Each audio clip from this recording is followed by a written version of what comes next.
aí com vocês. Hoje eu vim mostrar um vídeo muito legal pra vocês, que é eu brincando com a minha slime. Essa é a slime que eu fiz em casa e ela é muito satisfatória. Então vou começar a fazer os barulhinhos. Então vou colocar a câmera aqui. Então, o primeiro barulhinho vai ser o crunch. Estica muito.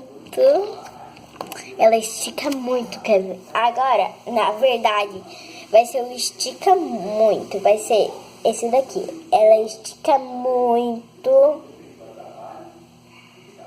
e faz o crunch.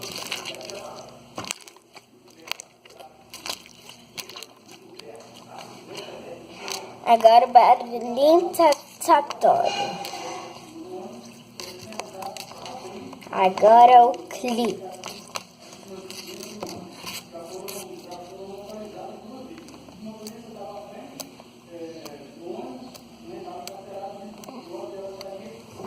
Agora vai ser a bolha. A bolha.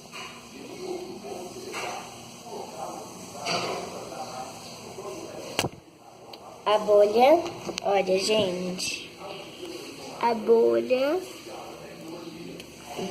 viu como que ficou grande?